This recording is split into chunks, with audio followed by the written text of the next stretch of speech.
I'm going to talk in the next 6 minutes about ultrasound-guided pedal access, a little bit with a twist.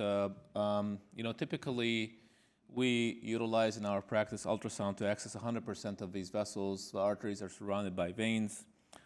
We typically would use the hockey stick probe. It's a high-frequency probe that allows imaging of shallow structures, so the physician is able to visualize the different layers of the vessel. We typically would access these tibial vessels within the distal third of the lower extremity, avoiding the compartments. So if there's any bleeding, the bleeding is not going to happen to the inside of the calf muscle or the compartment.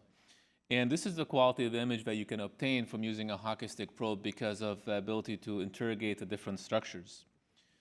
But as you move, as you evaluate these tibial vessels and you move more cranially toward the popliteal region, you're going to switch to a lower frequency probe because the vessels tend to dive into the compartments and you need a lower frequency probe. So this is how it looks from the outside. The hockey stick probe, not only it's a higher frequency probe, but also has a lower footprint profile. So we use the back end of a needle to decide where we're going to puncture with the skin. And then obviously we decide where we puncture with the skin. We're a little bit, in our center, we have an interventional ultrasound technologist. We have an ultrasound technologist that's scrubbed in with us 100% of the time, even though Chris makes fun of us, but we still do it that way.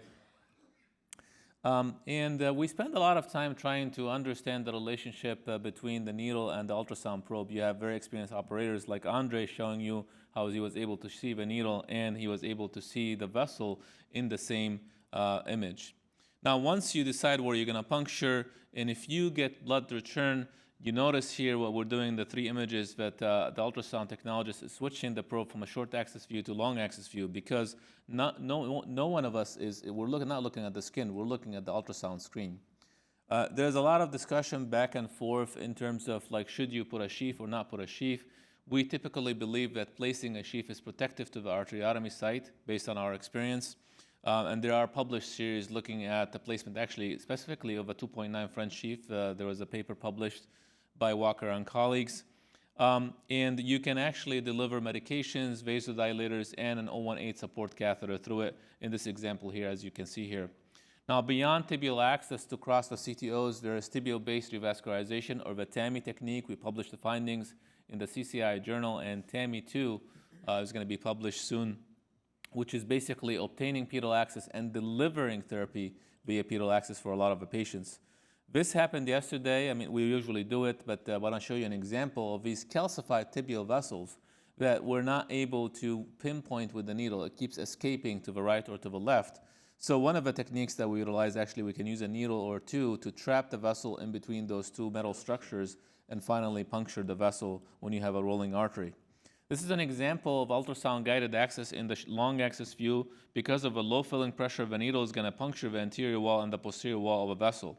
And what you do, you're going to basically try to inch the needle back to release it off of the posterior wall of the vessel and allow the wire to be advanced effortlessly into the tibial vessel without any issues or problems. The white stop sign, that's what it means. When you see that complete opacification of a vessel, that means you're not able to access this vessel. However, you can access the occluded vessels, and if you notice, I'm calling it the modified Schmidt technique after Andre. In 2012, he published a paper looking at popliteal access, but patent popliteal access. And we modified this technique to access under ultrasound occluded tibial vessels. The way we determine that is via certain ultrasound features. This is an example of a white stop sign. This is a fluoroscopic example of a white stop sign. There's nothing you can do to penetrate the amount of calcium that you can see here because you can see complete opacification of a vessel. The vessels, this is basically bone. If you take it to pathology, this is essentially bone within the vessel there. So if you compare one versus the other, possible access in occluded vessel, you can identify the layers of a vessel. There's a hypoechogenic lumen. It's a compressible lumen. It's not thrombus. This is chronic. Versus the white stop sign, there's no identifiable layers. There's acoustic shadowing, and it's non-compressible. You cannot access this vessel, and you should not waste your time. This is an example of an occluded, basically posterior tibial artery. There is no Doppler signal through it, as you can see here. We accessed it under ultrasound guidance.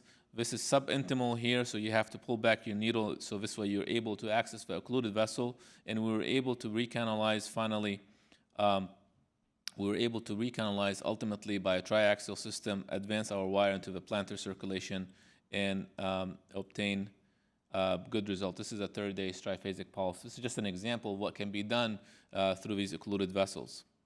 So in conclusion, ultrasound-guided pedal access should be adopted by operators. I think it has a room and space in a lot of those patients. Ultrasound-guided pedal access of occluded vessels is also a feasible option.